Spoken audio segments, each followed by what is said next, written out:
ஹல்லேலூயா. தொடர் செய்தியை நம்ம தியானிக்க போறோம். போன வாரம் நம்ம பார்த்தோம் ஆயத்த படு. எத்தனை பேர் ஆயத்தப்பட்டீங்க?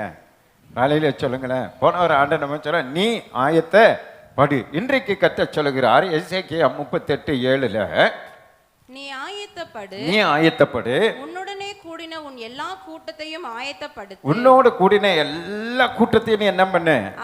ஆயத்தப்படுத்து. ஒருத்தர் ரெண்டு பேர் கிடையாது, கூட்டமா ஜனங்களை நம்ம என்ன பண்ணணுமா? ஆயத்தப்படுத்தணும். ஆயத்தனா இப்போ தெரியும், ஒரு கல்யாணம்னா என்ன பண்ணணும்? ஒரு பெண்ணை என்ன பண்ணணும்? ஆயத்தப்படுத்தணும். மாப்பிள்ளையை ஆயத்தப்படுத்தணும். சாப்பாடை ஆயத்தப்படுத்தணும். அதுக்கு நிறைய நமக்கு ஒத்தாசை வேணும். நிறைய பேர் சேர்ந்து தான் என்ன பண்ண முடியும்? ஒரு பெரிய திருவிழா நடத்த முடியும். ஆயத்தம் ஆரம்பம் ரொம்ப நாளாக நம்ம அதை ட்ரை பண்ணி ஆயத்தப்படுத்தி அதை சக்ஸஸாக நம்ம மாற்றுறோம். அதுபோல் இங்கே இருக்கிற ஜன கூட்டத்தை நம்மளாம் சேர்ந்து ஆயத்தப்படுத்தணுமா? எதற்காக நாம் மனிதர்களை ஆயத்தப்படுத்த வேண்டும்? மத்தேயு 3:1-3 வரைக்கும் வாசிங்க. நேரம் இல்லாததுனால கொஞ்சம் வேகமா போலாம். அந்நாட்களில் யோவான் ஸ்நானன் யூதேயாவின் வனாந்தரத்தில் வந்து மனம் திரும்புங்கள், பரலோக ராஜ்யம் சமீபித்திருக்கிறது என்று பிரசங்கம் பண்ணினார். பரலோக ராஜ்யம் சமீபித்திருக்கிறது என்று பிரசங்கம் பண்ணினார். கர்த்தருக்கு வழியை ஆயத்தப்படுத்துங்க, அவருக்கு பாதைகளை பாத்தீங்களா? கர்த்தருக்கு என்னத்தை ஆயத்தப்படுத்தணும்? வழியை எல்லாம் அவங்க வழியை கர்த்தர் வருகைக்காக ஆயத்தப்படுத்தணும். அவருக்கு பாதைகளை செவ்வை பண்ணுங்கள் என்று வனாந்திரத்திலே கூப்பிடுகிறவனுடைய சத்தம் உண்டென்று ஏசாயா தீர்க்கதரிசினால் சொல்லப்பட்டவன் இவனே. அதே அடுத்த அதிகாரத்தில் பார்த்தீங்கன்னா இயேசு சொல்வாரு, பரலோக ராஜ்யம் சமீபித்திருக்கிறது, மனம் திரும்புங்கள், பரலோக ராஜ்யம் சமீபித்திருக்கிறது. ஒரு மனுஷனை எதற்காக இந்த பூமியில நம்ம ஆயத்தப்படுத்தணும்னா, இந்த உலகத்துல அவங்கவுங்க வேலையை பார்க்கறதே ரொம்ப கஷ்டமா இருக்கு வாழ்ந்து. ஆனா உலகம் முடியறது இல்லை. அதை நீங்க புரிந்து கொள்ளணும். உலகமே முடியும். மனுஷன் என்ன நினைக்கிறான்? பிறந்தோம், வளர்ந்தோம், வாழ்ந்தோம், கல்யாணம் பண்ணோம், குழந்தைகளை பெற்றெடுத்தோம், குழந்தைங்களுக்கு சொத்து சேர்த்து வச்சுட்டோம், குழந்தைங்களை கல்யாணம் பண்ணி வச்சுட்டோம், வயசாயிருச்சு போகலாம் அப்படின்னு நினைக்கிறாங்க. எங்கே போகலான்றது தெரியல. மரித்த பிறகு எங்கே போகிறோன்றது மன குலத்திற்கு தெரியல. அதைத்தான் வேதம் சொல்லுகிறது. மரணத்திற்கு பிறகு தான் ஒரு நித்திய வாழ்க்கை நமக்கு ஆரம்பமாகுது. ஒன்று பரலோகம், நித்தியமாய் அங்கே இருக்கலாம். இன்னொன்று நரகம், அங்கேயும் நித்தியமாய் வெந்து கொண்டே இருக்கணும். அதுதான் பிரச்சனை. நரகத்துக்கு போகிற ஆத்மாவும் சாகாது, பரலோகத்துக்கு போகிற ஆத்மாவும் சாகாது. அப்போ இந்த ஆத்மா மீட்பு, ஒவ்வொரு மனுஷனுடைய ஆத்மாவும் பரலோகத்துக்கு போகணும்னா பூமியில இருக்கும் பொழுது அவர்களை ஆயத்தப்படுத்தி விடணும். அந்த பொறுப்பை கர்த்தர் நம்ம கையில கொடுத்திருக்கிறார். அது உங்க ஒவ்வொருவர் மேலும் விழுந்த கடமை. நீங்க ரட்சிக்கப்படாத யாரை நீங்க பாக்குறீங்களோ அந்த மனுஷன் மேல ஒரு பாரம் உங்களுக்கு வரணும். இந்த மனுஷனுடைய ஆத்மா நரகத்துக்கு போகுது, இவன் அறியாமல் நரகத்துக்கு போய் கொண்டிருக்கிறான். இவன் எப்படியாகல இயேசுவை இவனுக்கு சொல்லி இயேசுக்குள்ள இவனை நடத்தி இந்த ஆத்மாவை எங்க கொண்டு போகணும்? பரலோகத்துக்கு கொண்டு போகணுன்ற ஒரு தரிசனம் நமக்கு வர வேண்டும் என்று கர்த்தர் விரும்புகிறார். அதுக்கு தான் போன வர சொன்னாரு, முதல்ல நீ ஆயத்தப்பட்டாதான் அடுத்தவங்களை என்ன பண்ண முடியும்? ஆயத்தப்படுத்த முடியும். அந்த பாரம் உங்களுக்கு வரும், அந்த கவலை உங்களுக்கு வரும், அந்த தாகம் உங்களுக்கு வரும். உங்களை சுற்றி இருக்கிறவங்களை ரட்சிப்பில் நடத்தணுன்ற ஆசை உங்களுக்கு வரும். இல்லைன்னா நாமும் புறஜாதிகளை போல சர்ச்சுக்கு வந்தோம், ஜெபம் பண்ணோம், ஆசீர்வாதம் வந்தது, வீடு கொடுத்தாரு, குழந்தை கொடுத்தாரு, வேலை கொடுத்தாரு, வருமானம் கொடுத்தாரு, நான் நல்லா இருக்கிறேன், நான் எங்கே போயிடுவேன்? பரலோகத்துக்கு போயிடுவேன்னு சொல்லி வெறுங்கையோடு நம்ம பரலோகத்தில் போய் நம்ம நிற்போம். அப்போ ஆண்டவர் நம்மளை பார்த்து கேட்பாரு, உனக்காக நான் மரித்தேனே, எனக்காக நீ என்ன செய்தாயின் அப்படின்னு கேட்பார். அப்போ அங்கே போய் நம்ம தலை குனிந்து நம்ம நிற்கக்கூடாது. நம்மோடு கூட ஆண்டவர் சொல்றார், ஒரு கூட்டத்தையே நீ ஆயத்தப்படுத்துனார். உன் கூட்டம் எல்லா கூட்டத்தையும் நீங்கள் ஆயத்தப்படுத்துங்கன்னார். அந்த ஆயத்தப்படுத்துகிற காரியத்தில் நம்ம மிக கவனமாக இருக்கணும். ஒரே ஒரு மனுஷனுடைய மனம் திரும்புதல் மேத்த பரலோக ராஜ்யத்தில் மிகுந்த சந்தோஷம். ஏன் நம்ம ஆயத்தப்படுத்தணும்? 2 பேதுரு 3:9 வாசிங்க. தாமதிக்கிறார் என்று சிலர் எண்ணுகிறபடி ஆண்டவர் பாருங்க 2000 வருஷத்துல வந்துருவாரு அப்படின்னு நம்ம கிறிஸ்தவங்க எல்லாம் பொதுவா நம்பிட்டு இருந்தோம். ஏன்னு சொன்னா ஆதாம் ஏவாள் உண்டு பண்ணி கரெக்டா 2000வது வருஷத்துல நோவா காலத்தினுடைய அழிவு வந்தது. நோவா காலத்திலிருந்து கரெக்டா 2000 வருஷம் முடியும் போது இயேசு பிறந்தார். அப்புறம் நம்ம என்ன நினைச்சிட்டு இருந்தோம்? இயேசு பிறந்த 2000 வருஷத்துல வந்துருவாரு அப்படின்னு ஒரு டவுட்ல நம்ம எல்லாம் காத்திருந்தோம். ஆனா 2000 வருஷத்துல வராம இப்ப எத்தனை வருஷம் ஆகி போச்சு? 24 ஆகி போச்சு. அப்போ நம்ம யோசிக்கிறோம், வருகிறார் வருகிறார் வருகிறாருன்னு சொல்லி பிரசங்கம் பண்றோம், இன்னும் வரலையே அப்படின்னு நம்ம சோர்ந்து போகிறோம் அல்லது சந்தேகப்படுகிறோம். அதுக்கு தான் இங்க சொல்றாரு பாருங்க, என்ன சொல்றாரு? தாமதிக்கிறார் என்று சிலர் எண்ணுகிறபடி, தாமதிக்கிறார் என்று சிலர் எண்ணுகிறபடி, கர்த்தர் தமது வாக்குத்தத்தத்தை குறித்து, ஆண்டவர் வருகிறேன் சொன்ன வாக்குத்தத்தத்தை குறித்து தாமதமாயிராமல், அதுல அவர் தாமதமா இல்ல, ஒருவரும் கெட்டு போக. ஏன் தாமதித்து கொண்டிருக்கிறார்னா, ஒருவரும் என்ன கூடாது, கெட்டு போக கூடாது, கெட்டு போக கூடாது என்று, எல்லாரும் மனம் திரும்ப வேண்டும் என்று, எல்லாரும் மனம் திரும்ப வேண்டும் என்று விரும்பி நம்மில் நீடிய பொறுமையுள்ளவராய் இருக்கிறார். நம்ம எல்லாம் சீக்கிரம் போகணும், பரலோகம் போகணும்னு அவருக்கு ஆசை. இப்போ ஒரு வாலிப தம்பி இருக்கிறான், அவனுக்கு நிச்சயம் பண்ணி விட்டுட்டோம், நிச்சயம் பண்ணி விட்டுட்டு அடுத்தது எதையும் எதிர்பார்த்துட்டு இருப்பான். நீங்கள் அடுத்த வருஷம் ஆகட்டும், அடுத்த வருஷம் ஆகட்டும்னா, இப்போ 2024 வருஷமா இந்த மாப்பிள்ளை காத்துட்டு இருக்கிறார். எத்தனை வருஷமா? எவ்வளோ பாவம் பாருங்க, சிலுவில் அரைஞ்சதே ஒரு பாவம். அவருக்கு கல்யாணம் டேட்டை ஃபிக்ஸ் பண்ண மாட்டேங்கிறாரு அவங்க அப்பா. யாரு? இதான் சொல்லவும் மாட்டேங்கிறாரு, உனக்கு எப்போ கல்யாணம்னு சொல்ல மாட்டேங்கிறாரு, சீக்கிரமாக முடிச்சு வைக்க மாட்டேங்கிறாரு. அவர் காத்திருக்காரு 2024 வருஷம் ஆச்சு, இன்னும் காத்திருக்காரு. அவர் ஒரு மாப்பிள்ளை, எப்படிப்பட்ட மாப்பிள்ளை பாருங்க. நம்ம ஆளுங்கன்னு இருப்பாங்களா? சொல்லாம கொள்ளாம கூட்டிட்டு ஓடி விடுவாங்க. ஆனா அவர் பொறுமையா இருக்கிறார். ஏன் தெரியுமா? பிதா ஒருவர் ஆகிலும் கெட்டு போகக்கூடாது. நம்ம அவினாசி தாலுக்கால மட்டும் 6 லட்சம் ஜனங்க இருக்காங்க. அவினாசியில் ஒரு 50 சர்ச் இருக்குது. 50 சர்ச்சு சேர்ந்தா கூட 1 லட்சம் பேர் வராது. 50 சர்ச்சு சேர்ந்தாலும் 10,000 கூட வராது. 50 சர்ச்சு சேர்ந்தா கூட விசுவாசிங்க ஒரு 5,000 தேருமானே டவுட். எல்லா சர்ச்சில் எத்தனை பேர்? 50 பேர், 10 பேர். ஏதோ நம்ம சர்ச்சில் தான் ஆண்டவர் கிருபையில் ஒரு 607 பேர் இருக்கிறோம். அப்போ 6 லட்சம் பேர் பற்றி நம்ம கவலையே படுறதில்லை. நம்ம முன்னாடி தான் இருக்கிறாங்க, நம்ம கொடுத்த பஸ்ஸில் வராங்க, நம்ம கொடுத்த கம்பெனியில் வேலை செய்கிறாங்க, நம்ம கூடவே இருக்கிறாங்க. ஆனால் அவங்க நரகத்தில் போய் வேக போகிறாங்க, அவங்க பரலோகத்துக்கு வராமல் இப்படி ஏமாந்து போகிறாங்கன்ற தரிசனமோ கவலையோ பாரமோ நமக்கு வரவே மாட்டேங்குது. அதனால தான் ஆண்டவர் சொல்ற, நீ ஆயத்தப்படு, அடுத்தவங்களை நீ என்ன பண்ணு, சுவிசேஷம் அறிவிக்கிறதுல கவனமாக இருக்கணும். எப்படி ஆகிலும் இயேசுவை அவர்களுக்குள்ள கொண்டு போகணும். பவுல் சொல்றார், இயேசு கிறிஸ்துவை உங்களுக்குள்ள கொண்டு வருவதற்கு நான் கர்ப்ப வேதனை படுறேங்கிறார். ஒரு குழந்தையை பெற்றெடுக்கிறது போல ஒரு ஆத்மாவை பெற்றெடுக்கும்படி நான் என்ன பண்றேன், பாரப்படுறேன், வேதனைப்படுறேங்கிறார். அது போல ஒரு சந்தோஷம் உலகத்தில் எதுவும் கிடையாது. ஒரே ஒரு மனுஷன் உலகத்தில் ரட்சிக்கப்பட்டா பரலோகத்திலே தேவ தூதர்கள் மத்தியில் என்னவா, மிகுந்த சந்தோஷமா. அது போல சந்தோஷம் பரலோகத்தில் எதுவும் கிடையாது. ஒரே ஒரு மனுஷன் ரட்சிப்பில் நீங்க நடத்திட்டா பரலோகத்தில் மிகுந்த சந்தோஷம். நீங்க பரலோகத்தையே சந்தோஷப்படுத்தணும் நீங்க ஆசைப்படுறீங்களா? ஒரே ஒரு ஆத்மாவுக்கு இயேசுவை சொல்லி ரட்சிப்பில் நீங்க நடத்தி பாருங்க. அந்த ஒரு ஆத்மா மூலமா பரலோகத்தையே நீங்க என்ன பண்றீங்க, சந்தோஷப்படுத்துறீங்க. இதுதான் நம்முடைய தரிசனம், இதுதான் நம்முடைய ஊழியமா இருக்கணும். அதுக்கு தான் ஆயத்தப்படுத்து ஆயத்தப்படுத்து ஆயத்தப்படுத்துன்றார். நம்ம உலகத்திலேயே நம்ம வாழ்ந்து முடித்திடலான்னு நினைச்சு ஏமாந்து போய் விடக்கூடாது. புரிதன அலையிலேயே சொல்லுங்க. உங்களுக்கு உற்சாகப்படுத்தும்படி ஒரு சம்பவத்தை, ஒரு கதையை உங்களுக்கு சொல்ல பாரு கொஞ்சம் அப்படி. நீங்கள் அப்போ தான் தூக்கத்தில் விட்டு கொஞ்சம் அலர்ட் ஆவீங்க. அதனால் இடையில இயேசு அப்படி தான் உதாரணம் எல்லாம் சொல்லி சொல்லி தான் பிரசங்கம் பண்ணுவார். அதுபோல் உங்களுக்கு சொல்கிற கவனிங்க. ஒரு மனுஷன் நல்ல இந்த மேஜிக்கெல்லாம் பண்ணுற மனுஷன், அவன் தன்னை நல்ல வேஷத்தை மாற்றி கொண்டு எப்படி வேணாலும் மாற்றுவான். அவன் அமெரிக்காவுக்கு போனான், ப்ராக்டிஸ் அந்த இதுக்கு போனான், ஒரு போட்டிக்கு போனான். அந்த போட்டியில் போய் கலந்துக்கிட்டு அவனுடைய மேஜிக் மூலமாக, அவனுடைய திறமையின் மூலமாக, அவனுடைய வேஷத்தை மாற்றி அவன் பண்ணுகிற எல்லாவற்றின் மூலமாகவும் அவன் அதில் அங்கே போய் ஜெயித்துட்டான். அமெரிக்கா போய் ஜெயித்துட்டு திரும்பி வரான். திரும்பி வரும்போது அமெரிக்கா ஃப்ளைட்டு லண்டனில் வந்து இறங்கி அப்புறம் தான் இந்தியாவுக்கு வரும். இவன் அந்த ஃப்ளைட்டில் வந்தவன். லண்டனில் வந்தோடனே அங்கே 3 மணி நேரம் ஆகும், அடுத்த ஃப்ளைட்டு மாற்றி போகிறதுக்கு என்ன ஆகும், 3 மணி நேரம் ஆகும்ட்டான். அப்போ 3 மணி நேரம் என்ன பண்ணணும்னா, அந்த உள்ள ஏர்போர்ட்லேயே நிறைய கடைங்கள்லாம் இருக்கும், பெரிய மால் மாதிரி அங்கே உள்ளே எல்லாம் இருக்கும். போய் அவர் சுற்றி பார்க்க போயிட்டார். சுற்றி பார்க்க போகும்போது அங்கே ஒரு இந்த வெயிட் பார்க்குற மிஷின் கம்ப்யூட்டர் இருக்குது. அங்கே எழுதியிருக்கிறாங்க, இந்த கம்ப்யூட்டர் உங்களுடைய எல்லா விஷயத்தையும் கரெக்டாக சொல்லும்.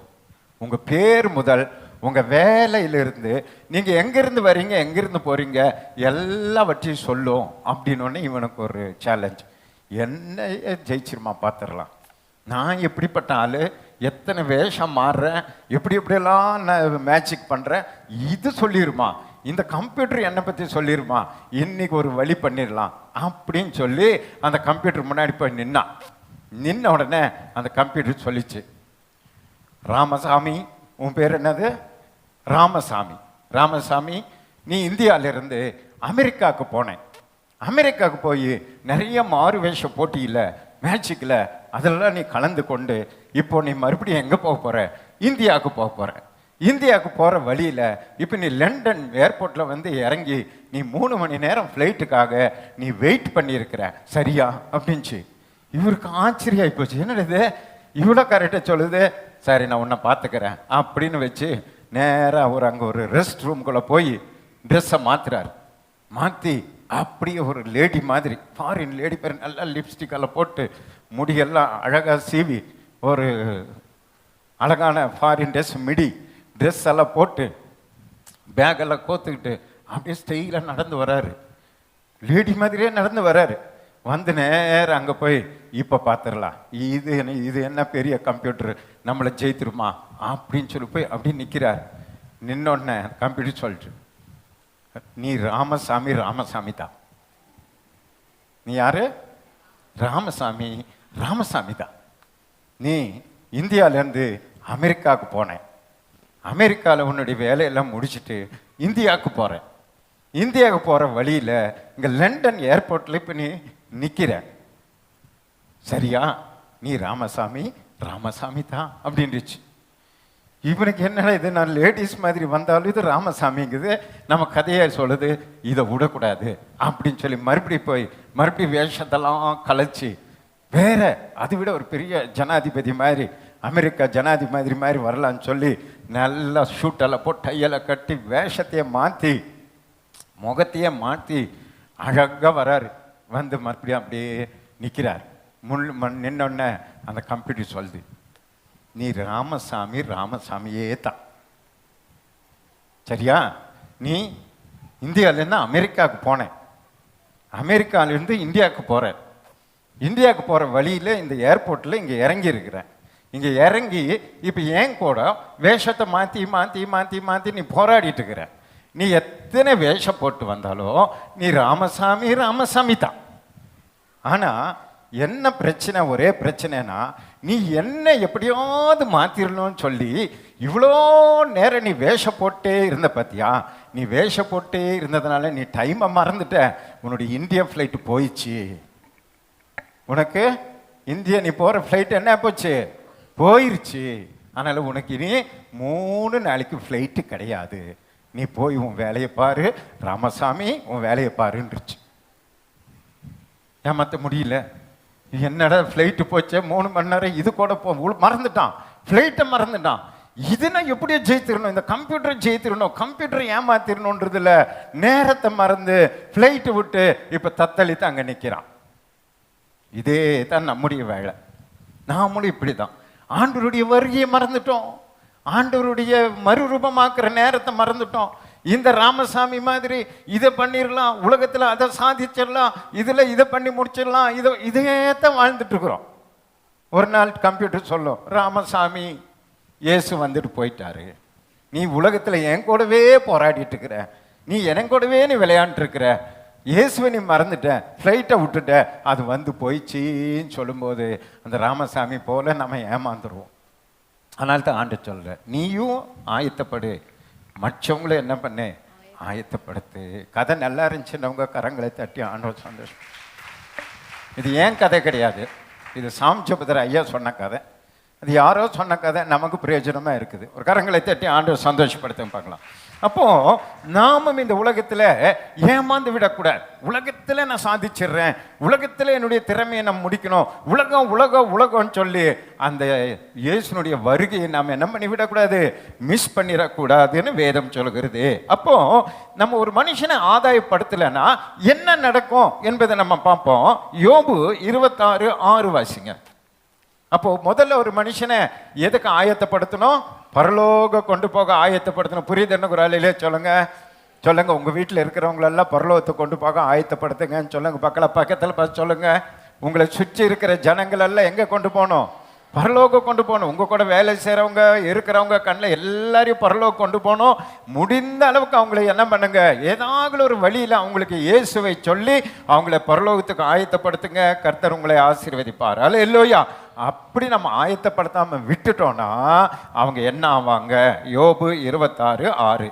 அவருக்கு முன்பாக பாதாளம் வெளியாய் திறந்திருக்கிறது. பாத்தீங்களா, அவங்களுக்கு முன்பாக பாதாளம் என்ன இருக்கு? வெளியாய் திறந்திருக்கிறது. யோபு சொல்ற ரெடியா திறந்திருக்கு. நரகம் மூடப்படாது இருக்கிறது. பாத்தீங்களா, என்ன இருக்கு? நரகம் மூடப்படாமல் இருக்கு. நரகம் ஒண்ணு இருக்கு, நீங்க மறந்துடாதீங்க. ஒரு நண்பர் 2 பேர் இருந்தாங்க, ரொம்ப நண்பர்கள். ஒருத்தர் ரட்சிக்கப்பட்டிருக்கிறான், ஒருத்தர் ரட்சிக்கப்படல. இவங்க 2 பேர் தான் காலேஜ் போவாங்க, வருவாங்க, சாப்பிடுவாங்க. உலகத்துல எல்லாம் 2 பேர் தான் இருப்பாங்க. அதுல அந்த ரட்சிக்கப்படாத பையன் வண்டி ஆக்சிடென்ட்ல மரித்துட்டான், செத்து போயிட்டான். செத்து போன பிறகு அவன் எங்க போய் எதை பார்க்கறான்? நரகத்தை பார்க்கறான். நரகத்தை பார்த்து அங்கிருந்து இயேசுவை பார்க்கறான். இயேசுவை பார்த்துட்டு ஒரு வார்த்தை சொல்றான், இயேசுவே, என் கூடவே இருந்தான் உங்க பையன், ரட்சிக்கப்பட்ட பையன் இருந்தான். அவன் கிறிஸ்தவன் தான், என் கூடவே தான் ஃப்ரெண்டா இருந்தான். ஆனா ஒரே ஒரு நாள் கூட இப்படிப்பட்ட ஒரு நரகம் இருக்குன்னு சொல்லி அவன் எனக்கு சொல்லவே இல்லை ஆண்டவரே. அவன் மட்டும் எனக்கு இப்படி ஒரு நரகம் இருக்குதுடா, நீ இயேசுவை நம்புடா, இந்த நரகத்துக்கு நம்ம போகக்கூடாதுடான்னு என்கிட்ட சொல்லியிருந்தா, ஐயோ நான் இந்த நரகத்துக்கு வந்திருக்க மாட்டேன் ஏசப்பா. என் ஃப்ரெண்டு என் கூடவே இருந்துட்டு இப்படி ஒரு பரலோகம் இருக்கு, இப்படி ஒரு நரகம் இருக்குன்னு சொல்லி சொல்லாம விட்டுட்டான்னு சொல்லி கதறி அழுதானா. அதே போல நம்மோடு கூட இருந்து எத்தனையோ பேர் இன்றைக்கு அப்படி கதறி அழுது கொண்டிருப்பாங்க. என் கூடவே வேலை செய்தாங்க, என் பக்கத்திலே உட்காந்து தைச்சிட்டு இருந்தாங்க, என் கூடவே வாழ்ந்தாங்க, என் கூடவே இருந்தாங்க ஏசப்பா. எப்போது சேவூர் சர்ச்சுக்கு போயிட்டு அவங்க சந்தோஷமா இருந்தாங்க. ஆனால் நான் சும்மா ஏதோ சர்ச்சுக்கு போறாங்க வராங்கன்னு தான் நினைச்சிட்டு இருந்தேன். ஆனால் இப்படி ஒரு நரகம் இருக்கு, அப்படி ஒரு பரலோகம் இருக்குன்னு அவங்க என்கிட்ட சொல்லவே இல்லைன்னு சொல்லி உங்களை குறித்து என்னை குறித்து குற்றம் சாட்டுகிற அநேகர் இந்த உலகத்தில் வாழ்ந்து கொண்டிருக்கிறார்கள் என்பதை மறந்து விடக்கூடாது. கட்டாய குற்றம் சாட்டுவாங்க. அங்க போய் உங்களை தான் குற்றம் சாட்டுவாங்க. என் பக்கத்து வீடு, என்னுடைய தெரு, இவங்க சொல்லவே இல்லையே, அவங்க மட்டும் ஞாயிற்றுக்கிழமை போனாங்க வந்தாங்க, நான் ஏதோ மதம், அவங்க கிறிஸ்தவ மதம் நான் நினைச்சு விட்டுட்டேன். ஆனா இன்றைக்கு இவ்வளோ பெரிய ஒரு பாதாளம் நரகத்துல நான் வந்துட்டேனேன்னு சொல்லி கதறி அழுகிற நிறைய பேர் இந்த சேவூர் கிராமத்துல சுற்றி வட்டாரத்தில் இருக்கிறாங்க. அதனால நீங்க சந்திக்கிற ஒவ்வொரு மனுஷனுக்கும் இந்த விலை மதிக்க முடியாத இந்த இயேசுவை குறித்து, ரட்சிப்பை குறித்து சொல்லுங்க. ஏன்னா பாதாளம் அவங்களுக்கு திறந்திருக்கிறது, நரகம் மூடப்படாமல் இருக்கிறது. நரகம் கூட்டமா ஆண்டவர் சொல்றார், இறுக்கமான வாசல் பரலோகத்துக்கு போறதுக்கு, நரகத்துக்கு போறதுக்கு விசாலமான வாசல். அது கண்ட்ரோலே கிடையாது, கட்டுப்பாடே கிடையாது. நீ என்ன பண்ணாலும் என்ன பண்ணலாம், நரகத்துக்கு போகலாம். அது விசாலமா இருக்கு. அந்த பாதையில போகிற ஒரு கூட்டத்தை நம்ம சீக்கிரமா எங்க கொண்டு வரணும்? பரலோகத்துக்கு கொண்டு வருகிற ஊழியத்தை செய்வதற்கு தான் ஆண்டு சொல்லாரு, நீ ஆயத்தப்படு, உன்னோடு கூட இருக்கிற எல்லா ஜனங்களையும் நீ என்ன பண்ணனு? ஆயத்தப்படுத்து. கரங்களை தட்டி ஆண்டவர் சந்தோஷப்படுத்த பார்க்கலாம். இந்த பாதாளத்தை குறித்து வேதம் சொல்லுது பாருங்க. ஏசாயா 5ஆம் அதிகாரம் 11 14 வரைக்கும் வேகமா வாசிங்க. சாராயத்தை நாடி அதிகாலையில் எழுந்து மதுபானம் தங்களை சூடாக்கும்படி தரித்திருந்து இருட்டி போகும் அளவும் குடித்துக்கொண்டே இருக்கிற ராத்திரி வரைக்கும் குடிச்சிட்டே இருக்கிறவங்க, குடித்துக்கொண்டே இருக்கிறவர்களுக்கு ஐயோ ஐயோ. அவர்கள் சுரமண்டலத்தையும் தம்புருவையும் மேளத்தையும் நாகசுரத்தையும் மதுபானத்தையும் வைத்து விருந்து கொண்டாடி, நல்ல விருந்து கொண்டாடி டான்ஸ் ஆடி நீங்க பண்டிகை கொண்டாடிட்டு இருக்கிறீங்க. ஆனாலும் கர்த்தரின் கிரியையை நோக்குகிறதும் இல்லை, ஆண்டவருடைய கிரியையை அவங்க பார்க்கிறதே இல்ல, அவர் கரத்தின் செய்கையை சிந்திக்கிறதும் இல்லை. ஆண்டவருடைய கரத்தின் செய்கைகள், அவர் என்னென்ன அற்புதங்கள் அதிசயங்கள் செய்கிறார்ன்றதை சிந்திக்கிறதே இல்ல. என் ஜனங்கள் அறிவில்லாமையினால் சிறைப்பட்டு போகிறார்கள். பாத்தீங்களா, ஜனங்களுக்கு தேவனை அறிகிற அறிவில்லாதனால சிறைப்பட்டு, பிசாசு கையில சிறைப்பட்டு, பாவத்துல சாபத்துல பிரச்சனையில சிறைப்பட்டு போறாங்க. அவர்களில் கனமுள்ளவர்கள் பட்டினியால் தொய்ந்து போகிறார்கள், பட்டினியா போறாங்க. அவர்களுடைய திரளான கூட்டத்தார் தாகத்தால் நாவறண்டு போகிறார்கள், அப்படியே தாகத்தால் பஞ்சத்துல நாவறண்டு போறாங்க கடவுள் இல்லாதனால. அது நிமித்தம் பாதாளம் தன்னை விரிவாக்கி, பாத்தீங்களா, இப்படி ஜனங்க ரட்சிக்கப்படாம கூட்டமா உலகத்துல பாவத்துல வாழ்ந்து கொண்டிருக்கனால பாதாளம் என்ன பண்ணுது? தன்னை பத்தாது, இத்தனை ஜன கூட்டம் வருதுன்னு அது விரிவுபடுத்து, பாதாளம் விரிவுபடுத்துது. அருமையான தேவனுடைய பிள்ளையில நாம் பரலோகத்தை விரிவுபடுத்தணும். நான் போய் ஒரு ஸ்தலத்தை ஆயத்தப்படுத்தின பின்பு நான் வரேன்னு சொல்லியிருக்காரு. அந்த ஸ்தலத்தை நம்ம விரிவுபடுத்தணும். பாதாள பாருங்க தன்னை விரிவுபடுத்துது. இது இடம் பத்தாது. இந்தியாவில் 140 கோடி ஜனங்க இருக்கிறாங்க. ஆனால் 3 கோடி ஜனங்க கூட இன்னும் ரட்சிக்கப்படலை. அத்தனை பேர் இங்கே வர போறாங்க. தன்னை விரிவாக்குது. நாம விடக்கூடாது. அந்த 140 ஜனங்களை பரலோகத்தை கொண்டு போய் சேர்க்கும்படி பரலோகத்தை விரிவாக்குகிற பிள்ளைகளை நாம் மாற வேண்டும். அல்லேலூயா. பாதாளம் தன்னை விரிவாக்குது. தன் வாயை ஆவென்று சொல்லி அது திறந்துட்டு இருக்கு. மட்டில்லாமல் திறந்தது. மட்டில்லாமல் தன் வாயை திறக்குது பாதாளம். அவர்கள் மகிமையையும் அவர்கள் திரள் கூட்டமும் அவங்க ஆடம்பரமும் அவர்களில் களி அவங்களுடைய களி கூறுதலும் அதற்குள் இறங்கி போவார்கள். உலகம்னு வாழ்ந்துட்டு இருக்கிற பார்த்தீங்களா, சாரையை குடிச்சிடலாம், என்ஜாப்பெல்லாம் உலகத்தில் என்னடா இருக்குன்னு அத்தனை பேருக்கும் பாதாளம் வாயை திறந்துட்டு இருக்கு. அப்படியே விழுங்கி போட்டுரும். அத்தனை ஆத்துமாக்கள் போன ஆண்டவர் எவ்வளவு துக்கப்படுவார் பாருங்க. அத்தனையே நம்ம ஆண்டவருடைய பிள்ளைகள், அத்தனை நம்முடைய தேவனுடைய சாயலால் உருவாக்கப்பட்டவர்கள். அத்தனை ஜனங்களை பிசாசு பாதாள கொண்டு போய் தன் பாதாளத்தை விரிவாக்கி கொண்டு இருக்கிறான். இன்றைக்கு நமக்கு ஒரு தரிசனம் இருந்தா, ஒரு ஆத்மா பாரம் இருந்தா, நீங்க ஒவ்வொரு வாரமும் ஒரு ஆத்மாவை நீங்க அழைத்து வருவீங்க. 2 விஷயத்துல பிசாசு உங்களை தடுக்கிறான். அதுக்கு நீங்க இடம் கொடுக்க கூடாது. நீங்க ஆத்மா பாரம் செய்யாதபடிக்கு உங்களை 2 விஷயத்துல என்ன பண்ற பிசாசு தடுக்கிறான். என்ன விஷயம்? அது எப்படி பாஸ்டர் உங்ககிட்டயே நாங்க சொல்றோம் அப்படின்றீங்க. ஒன்று, உங்களுக்கு என்னன்னா, சபை நல்லா வளர்ந்துருச்சுன்னா பாஸ்டர் பெரிய பணக்காரர் ஆயிடுவார். இப்போவே இனோவா காரில் போகிறாரு, இப்போவே 40 லட்சத்துக்கு வீடை கட்டிட்டாரு அப்படின்னு சொல்லி நீங்கள் நரகத்துக்கு ஜனங்களை தள்ளுறீங்க. இது உங்களை என்ன பண்ணுது? தடுக்குது. ஆத்துமாக்களை ஆதாயப்படுத்தக்கூடாது. இப்படி நமக்கு என்ன, அது பாஸ்டர் பண்ணிட்டு போட்டோம், நமக்கு அதுக்கு சம்மந்தம் இல்லைன்னு நினைக்கிறீங்க. ஆனால் ஒவ்வொருவர் மீது விழுந்த கடமை. அதனால தான் நான் உங்களுக்கு சொல்கிறேன், இந்த சபை வளர்றது உங்களுக்கு பிரியம் இல்லை, பாஸ்டர் பெரிய பணக்காரர் ஆயிடுவாருன்னு உங்களுக்கு இடரெல்லாம் இருக்குதுன்னா, நீங்கள் எப்படியாங்கள ரட்சித்து மற்ற சபைகளுக்கு அனுப்புங்க. நிறைய சபைகள் ஆத்மா இல்லாமல் இருக்கிறாங்க. நீங்கள் உங்கள் சார்பாக அவங்கள ரட்சித்து அந்த பாஸ்டர் அட்ரஸ் கொடுத்து உங்களை பத்திரமா பார்த்துக்கங்க அப்படின்னு அங்கே அனுப்புங்க. நமக்கு ஆண்டவர் பாருங்க பல்லடத்துலேருந்து கூட்டு வர்றார், சொல்லாமலே ஆண்டவர் கூட்டு வர்றார்.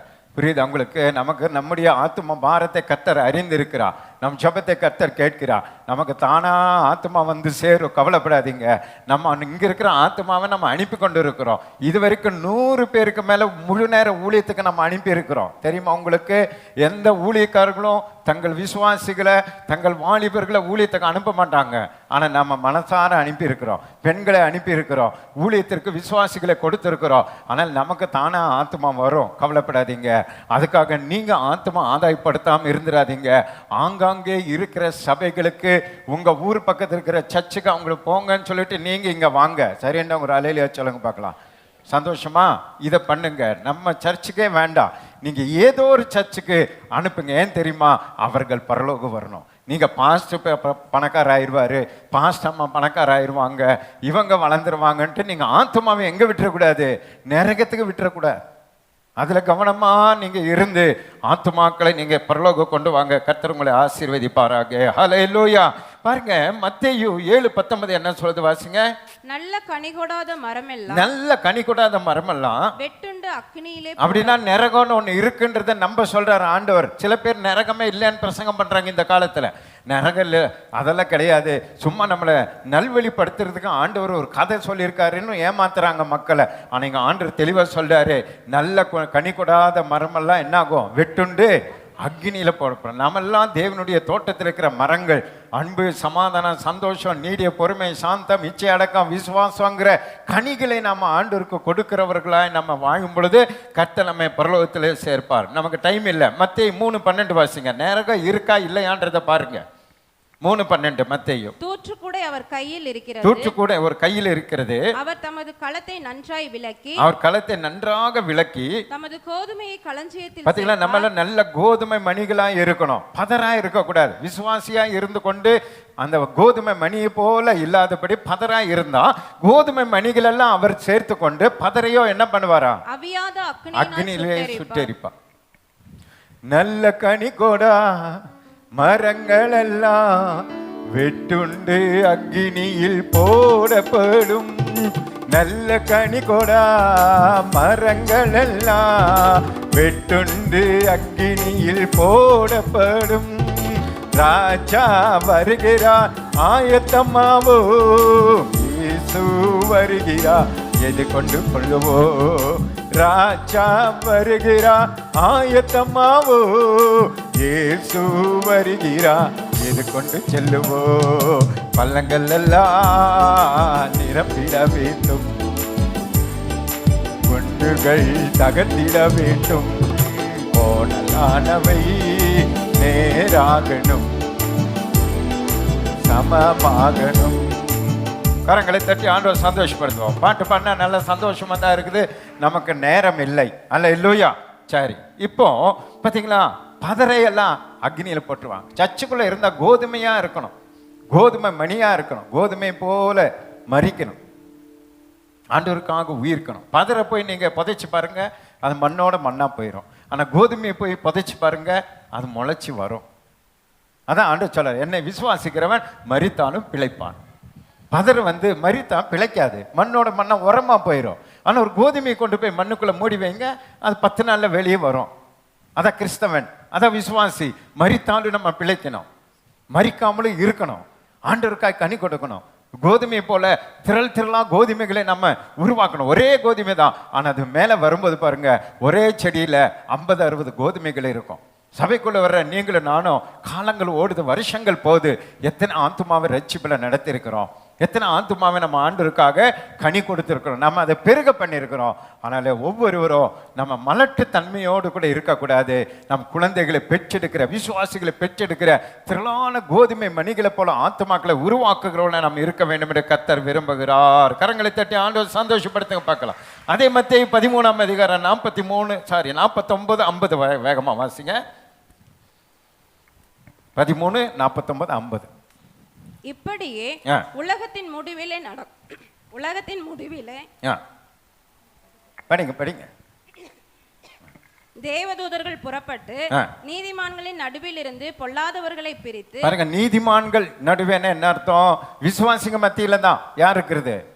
பொல்லாதவங்க இருக்கிறாங்க. அவங்களெல்லாம் ஆண்டவர் பிரித்து அவர்களை அக்னி சூளையிலே போடுவார். அப்ப நெருப்புன்னு ஒண்ணு இருக்கான், அக்னின்னு இருக்கான், நரகம்னு இருக்குன்ற ஒரு அலையில சொல்லுங்க பார்க்கலாம். நரகம் இல்லைன்னு நினைச்சிடாதீங்க, அக்னி சூளையில அவங்கள போடுவாங்க. அங்க என்ன இருக்கும்? அழுகையும் பற்கடிப்பும் அப்படின்னா அங்க சாக மாட்டாங்கன்னு அர்த்தம். நெருப்புக்குள்ள என்ன ஆக மாட்டாங்க? சாக மாட்டாங்க. அங்க அழுகையும் பற்கடிப்பும் உண்டாயிருக்கும் என்று சொல்ல. அப்ப அது ஆத்மா அங்க போனாலும் சாகாது. கோடி கோடி வருஷம் வெந்து கொண்டே இருக்கணும். எல்லாம் நம்ம மாம்சத்தில் இருக்கிற உணர்வுகள் அத்தனையும் அந்த ஆத்மாவுக்கு இருக்கும்.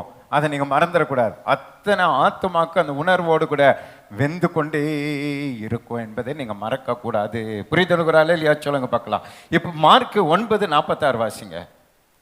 நரகம் இருக்கா இல்லையான்றதை நீங்க புரிந்து கொள்ளணும். அதுக்காக தான் மார்க் 9:46 50 வசனம். அவர்கள் புழு சாவாமலும் பாத்தீங்களா, இங்க அவங்க புழு சாவாமலும் அக்கினி அவியாமலும் இருக்கும். அக்னின்னா என்னது? நெருப்பு. புழு சாவாமல். ஆண்டவர் பாருங்க, ஆத்தும நேசர். பரலோகத்துக்கு போறவங்களை நேசிக்கிறார், ஆத்துமாங்கிறாரு. அதே ஆத்துமா நரகத்துக்கு போனேன்னா அதுக்கு என்ன பேர் வச்சிருக்காரு? புழுங்கிறார். ரட்சிக்கப்படாத ஒரு ஆத்மாவை பூச்சிங்கிறார். அதனால தான் அவர் நரகத்துக்கு நம்மளை தள்ள முடியுது. புரியுதா உங்களுக்கு? ஒரு ஆப்பிள் பழம் நமக்கு இனிமையானது, திராட்சை பழம் நமக்கு இனிமையானது. ஆனால் அது அழுகி போச்சுன்னா எங்கே போட்டுடுறோம்? குப்பை தட்டியில் போட்டுறோம். அதுக்கப்புறம் அதை நினைப்பீங்களா? நினைச்சு பார்க்க மாட்டீங்க. அழுகி போச்சு தூக்கி போட்டுருவீங்க. அதே தான் ஆத்மா. நீ நல்ல ஆத்மாவை இருந்தா கர்த்தர் பரலோகத்தில் கொண்டு போய் மனவாட்டியாய் உன்னை எடுத்து மகிழ்வார். ஆனால் அழுகி போன ஆத்மாவை மாறினா அது அப்படியே நரகத்தில் பூச்சி புழுன்னு சொல்லி போட்டுடுறார். அதே ஆத்மா நரகத்துக்கு போகும்போது அது புழுங்கிறாரு. ஆனா அந்த புழு என்ன ஆகாது? நரகத்துல புழு சாவாமலும் அக்னி என்னைக்குமே இந்த அக்னி அவியா. அதுக்கு பெட்ரோல் வேண்டாம், டீசல் வேண்டாம், நிலக்கரி வேண்டாம், ஒண்ணு வேண்டாம். அது எரிந்து கொண்டே இருக்கும் கோடி கோடி வருஷம். அந்த நரகத்திலிருந்து தப்பு வைக்கதா கர்த்தர் நம்மை ஆலயத்தில் கொண்டு வந்திருக்கிறார். விலைமதிக்க முடியாத ரட்சிப்பை தந்திருக்கிறார். தம்முடைய பரிசுத்த ஆவியின் அபிஷேகத்தை தந்திருக்கிறார். இவ்வளவு பெரிய ரட்சிப்பை குறித்து நீங்களும் நானும் அக்கறை அற்றவர்களா இருக்கக்கூடாது. புரியுதுன்ற ஒரு அலையிலே சொல்லுங்க. அது அனுதினமும் காத்து கொள்கிறவர்களா, இன்னும் நம்ம அனுதினமும் ஆயத்தப்படுத்திக் கொள்கிறவர்களா இருக்கணும். மற்றவர்களை நம்ம என்ன பண்ணணுமா, ஆயத்தப்படுத்த வேண்டும். வெளிப்படுத்தல் 21:8 வாசிங்க. வெளிப்படுத்தல் 21:8. பயப்படுகிறவர்கள் அங்க யார் போக மாட்டாங்க? பயப்படுகிறவர்களோ அவிசுவாசிகளோ ஆண்டவருடைய ஊழியத்தை குறித்து, சுவிசேஷத்தை குறித்து, இயேசு கடவுள் என்று சொல்றது குறித்து பயப்படக்கூடாது. ஆண்டவர் சொல்லாரு, இந்த உலகத்துல இயேசுவை நான் ஆராதிக்கிறேன், இயேசு என் கடவுள் என்று சொல்ல நீ வெக்கப்பட்டா, பரலோகத்துல பிதாவுக்கு முன்பாக நான் என்ன பண்ணுவேன்? வெக்கப்படுவேன். உன்னை சொல்ல மாட்டேன், உன்னை நான் ரெக்கமெண்ட் பண்ண மாட்டேங்கிறார். அதனால இயேசுதான் கடவுள் என்று சொல்லுவதில் நமக்கு என்ன வரக்கூடாது? பயமே வரக்கூடாது. பயப்படுகிறவர்களோ அவிசுவாசிகளும் அவிசுவாசமா இருக்கக்கூடாது. எந்த நிலையிலும் விசுவாசமா இருக்கணும். புரியுதுன்ற ஒரு அலையிலே சொல்லுங்க. ஒண்ணுமே இல்லைனாலும் எப்படி இருக்கணும்? இயேசு ஜீவிக்கிறான். யோபு சொன்னார்ல, என் மீட்பு இவன் எப்படி இருக்கிறான்?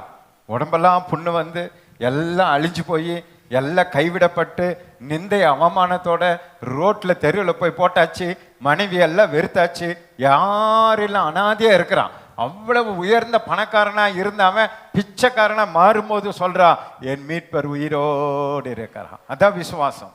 என் மீட்பர் உயிரோடு. நீ எந்த நிலைமையில இருந்தாலோ, நல்லா இருந்தாலோ கெட்டு போயிருந்தாலோ, என் மீட்பர் உயிரோடு இருக்கிறாருன்றதுல கவனமா இருங்க. அப்படிப்பட்ட விசுவாசம் உள்ளவங்க தான் பரலோகத்துக்குள்ள போக முடியும். அவிசுவாசிகள் பரலோகத்துல போக முடியாது. அருவருப்பு பண்றவங்க போக முடியாது. கொலை பண்ண போக முடியாது. விபச்சாரக்காரங்க போக முடியாது. சூனியக்காரர் போக முடியாது. விக்கிரக ஆராதனைக்காரங்க அங்க போக முடியாது. பொய் பேசுறவங்க போக முடியாது. இரண்டாம் மரணமாகிய அக்னியும் கந்தகமும் எரிகிற கடலிலே பங்கடைவார்கள். அக்னி கந்தகம் எரிகிற கடல்ல இவங்கெல்லாம் தள்ளப்படுவாங்க. இவங்களுக்கு தான் அங்கே போகிறாங்க. இதிலெல்லாம் இந்த லிஸ்ட்டில் நம்மக்கிட்ட ஏதாவது இருந்தால் அதை அறிக்கை செய்து நம்ம மனம் திரும்பி மன்னிப்பு பெற்று நம்ம ஆண்டவருடைய வருகைக்கே பரலோக ராஜ்யத்துக்கு நம்ம ஆயத்தப்படணும். அல்லேலூயா. அங்கே உங்களுக்கு பொன்னினால உங்களுக்கு வீதி, அங்கே எல்லாம் என்னென்னமோ கல் வேதத்தில் இருக்க வெளிப்படத்தில் நமக்கு நேரம் இல்லை. அது வைடூரியன்றாரு, அது படிக பெச்சங்கிறாரு, மரகதோன்றாரு, என்னென்னமோ பேர் இருக்கு. அப்படிப்பட்ட பரலோகத்துக்கு நம்ம போகணும்னா இப்படிப்பட்ட காரியத்திலிருந்து நம்ம வெளியே வரணும். அல்லேலூயா. வெளிப்படத்தில் 20:15 வாசிங்க. ஜீவ புஸ்தகத்திலே எழுதப்பட்டவனாக காணப்படாதவன் எவனோ, உங்க பேர் ஞானஸ்நானம் எடுத்து ஜீவ புஸ்தகத்துல பேர் எழுதப்படலைன்னா அவன் அக்னி கடலிலே தள்ளப்பட்டான். பாத்தீங்களா? அக்னி கடல். அது அக்னி கடல். அதுக்கு எல்லையே இருக்காதான். கீழே போய் இப்படி நின்று இலைப்பாறுவதற்கு இடம் இருக்காதான். இப்படி கீழே போய் இப்படி பிடிச்சி ஐயோ அப்படின்றதுக்கு இடம் இருக்காது. அப்படியே மிதங்கிட்டே இருக்கணும். உள்ள அப்படியே நெருப்பில் கடலில் தள்ளினா எப்படி இருக்கும்? மிதங்கிட்டு அதே தான் இருக்கும்.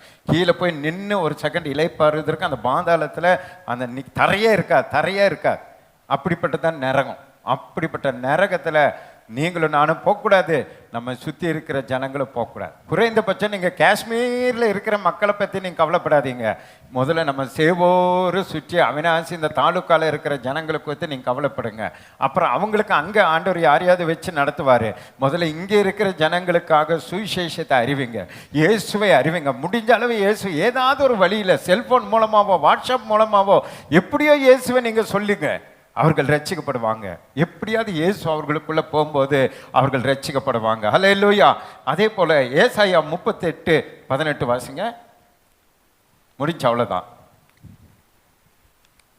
பாதாளம் உம்மை துதியாது. பாத்தீங்களா? பாதாளம் ஆண்டவரை துதிக்காது. மரணம் உம்மை போற்றாது. மரணம் ஆண்டவரை போற்ற முடியாது. குழியில் இறங்குகிறவர்கள் உம்முடைய சத்தியத்தை தியானிப்பதில்லை. பாத்தீங்களா? யாரெல்லாம் அந்த குழியில இறங்குறாங்க தெரியுமா? இந்த சத்தியத்தை அவங்க என்ன பண்றது இல்ல, தியானிக்கிறது இல்லை. இதை தியானிக்கணும். டெய்லி நீங்க வேதத்தை வாசித்து தியானித்தாதான் பரலோகம் போக முடியும். குழியிலே போறவங்க, நரகத்துக்கு போறவங்க தான் பைபிள் படிக்க மாட்டாங்க, பைபிளை தியானிக்க மாட்டாங்க. வேதத்தை விளக்குகிறவனுடைய ஜெபம் எனக்கு எப்படி இருக்கு? அருவருப்பா இருக்குன்றார். புரியுதோ புரியலையோ டெய்லி இந்த பைபிளை படிங்க. டெய்லி ஒரு அதிகாரத்தை படிங்க. அது ஏதாவது ஒரு வசனம் உங்களுக்கு புரியும், ஏதோ ஒரு வசனம் ஆண்டவர் உங்களோடு பேசுவார். ஏன்னா இது ஜீவன் உள்ளது, உயிர் உள்ளது, உங்கள் எலும்புகளை நினமுள்ளதாக்கும். அல்லேலூயா. உங்க எலும்பெல்லாம் ஸ்ட்ராங் பண்ணுமா எது? இந்த வசனம். பைபிளை படித்து கொண்டே இருங்க. சத்தியத்தை படிக்க படிக்க படிக்க படிக்க ஆண்டவர் உங்களை மேலே பரலோகத்தில் கொண்டு போவா. இந்த சத்தியத்தை விளக்குகிறவர்கள் எங்க போவாங்களா? நரகத்துக்கு போவாங்க. 2 பேதுரு 3:7 வாசிங்க. இப்பொழுது இருக்கிற வானங்களும் இப்பொழுது நீங்க பாக்குற இந்த வானமும் பூமியும் அந்த வார்த்தையினாலேயே அக்கினிக்கு இரையாக வைக்கப்பட்டு, பாருங்க, வார்த்தையினால அதெல்லாம் எதுக்கு இரையாக இருக்கு? அக்னிக்கு, நெருப்புக்கு. நீங்க இவ்வளவு பெரிய பில்டிங் கட்டினால அது ஒரு நாள் எங்க போகுது? இது இவ்வளவு பெரிய சர்ச், இது எங்க போகுது? இருக்கிறீங்களே இல்லையா? எங்க போகுது? சத்தமா சொல்லுங்க. அக்னிக்கு இறைன்னு என்ன? சாப்பாடு. அப்படியே சாப்பிட்டுரும் ஒரே நிமிஷத்துல. இதெல்லாத்தையும் அக்னி சாப்பிடும்போது ஒரு அக்னி இந்த உலகத்தை வரப்போகுது. நோவா மழை வருதுன்னு சொல்லும்போது யாரும் நம்பல. அதே போல அக்னி வருதுன்னு இப்ப நம்ப மாட்டேங்கிறான். ஏன்னா நோவா காலத்துல மழையே வந்ததில்லை. அவன் மழை வரப்போது பேழைக்குள்ள வாங்கினா பைத்தியக்காரன்ட்டாங்க. இன்னைக்கு இதெல்லாம் இரையாக வைக்கப்பட்டிருக்கு, இதெல்லாம் எரிய போகுதுன்னா நம்ப மாட்டேங்கிறாங்க.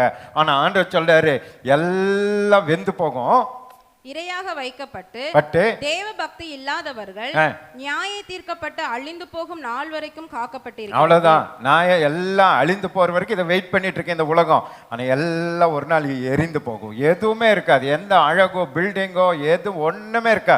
எல்லாம் சுட்டு எரிந்து போகும். அருமையான பிள்ளைகளே, இது நமக்கு நிரந்தரமானதல்ல, நித்தியமானதல்ல. அதான் ஆண்டவர் சொல்லார், உங்களுக்கு ஐஸ்வர்யம் பூமியில பெருகும் பொழுது உங்க இருதயத்தை அதன் மேல் நீ என்ன பண்ணாத, வைக்காத.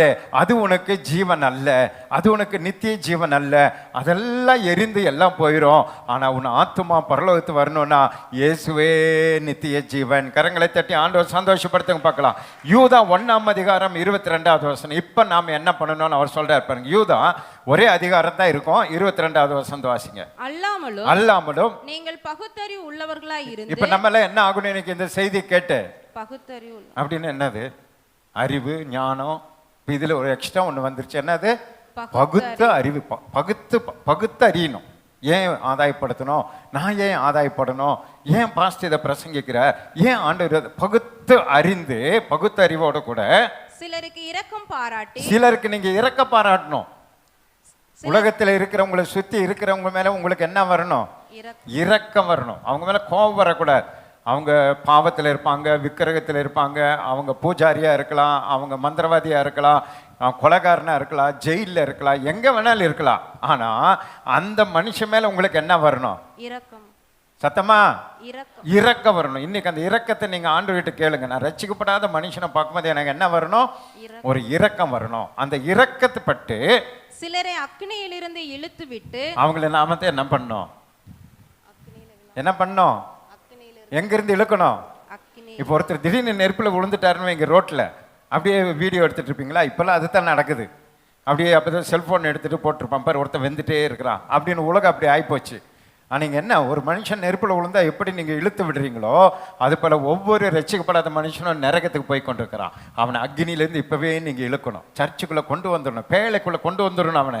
அந்த நாளைய நேரத்தை நீங்க வீணடிக்கூடாது. பார்க்குற மனிதர்களை பஸ்ஸில் வரும்போது கூட எங்க போறீங்க, அப்படியே சும்மா தான் சும்மா எங்க போறீங்க, வாங்க எங்க கூட சர்ச்சுக்கு வாங்கன்னு கூட்டிட்டு வந்துடணும். அந்த ஆத்துமா மாற உங்களுக்கு வேணும். அதைத்தான் ஆண்டவர் எதிர்பார்க்கிறார். சில பேர் நீங்க என்ன பண்ண, அக்னியிலிருந்து இழுத்து விட்டு பயத்தோடே அவர்களை ரட்சிக்கணும். நரகத்துக்கு போறேன்னு ஒரு பயம், நாமும் விழுந்துடக்கூடாது. அவனையும் தூக்கி எடுக்கணும். அவனை தூக்கி எடுத்து பரலோகத்தில் கொண்டு போகிற ஒரு ஊழியத்தை செய்வது தான் கிறிஸ்தவம். ஏதோ நான் சர்ச்சுக்கு வரேன், போகிறேன், சம்பாதிக்கிறேன், வார போகிற, சந்தோஷமா இருக்கிறேன், ஞாயிற்றுக்கிழமை வந்து கையை தட்டுற போகிறேன்றது அல்ல. நாம் எல்லாம் எங்கே போகணும்னா இந்த அழிந்து போகிற இந்த உலகத்தை விட்டுட்டு அழியாத பரலோக ராஜ்யத்துக்கு போகணும். அந்த இயேசு சீக்கிரம் வரப்போகிறார். புரிதண்ட ஒரு அலையிலையா சொல்லுங்க பார்க்கலாம். இன்னும் ஒரே வசனம் அந்த சம்பவத்தை சொல்லி நம்ம முடிக்கலாம். ஜபத்தை கூட இன்னைக்கு சுருக்கமாக நம்ம பண்ணிக்கலாம். ஆனால் இது தெரிய வேண்டிய ஒரு விஷயம். ஒரு மனுஷன் நரகத்துக்கு போன பிறகு தன்னுடைய சகோதரனுக்காக எவ்வளோ வருத்தப்படுறாரு பாருங்க. லூக்கா 16:23-31 வரைக்கும் வாசிங்க. நம்ம சுருக்கமாக கூட ஜெபம் பண்ணி நம்ம முடிப்போம் பாருங்க. அவன் வேதனைப்படுகிற போது ஐஸ்வர்யவான் இந்த ஒருத்த உலகத்தில் இருந்தான். அவன் பணக்காரனா இருந்ததுனால கடவுளை தேடல, ரட்சிக்கப்படல. பணம் எனக்கு எல்லாம் சந்திக்கும்னு விட்டுட்டான். ஆனா ஒரு நாள் மரித்தான். அவன் நரகத்துக்கு போயிட்டான். அவன் கூடவே பக்கத்துல காலு கீழே ஒரு ஏழை ஒருத்த உட்கார்ந்து இருந்தான் பாருங்க. வேதத்துல ரட்சிக்கப்படாத மனுஷனுடைய பேரை ஆண்டவர் போல பேரே பைபிள்ல போட வெறுக்கிறார். ஐஸ்வர்யவான்னு எழுந்திருந்தாரு. ஆனா ஒண்ணுமே இல்லாத மனுஷனை லாசரோன்னு பேர் எழுதியிருக்கிறார். கையை தட்டி ஆண்டவர் சந்தோஷப்படுது. ஒண்ணுமே இல்லாம இருக்கலாம் நாமெல்லாம்.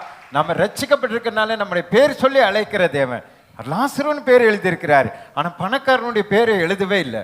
அவன் ஐஸ்வர்யவான்னு எழுதி வச்சிருக்கிறார். எவ்வளவு பார்த்தீங்களா, ரட்சிக்கப்பட்டவங்கள ஆண்டவர் அவ்வளோ நேசிக்கிறார்.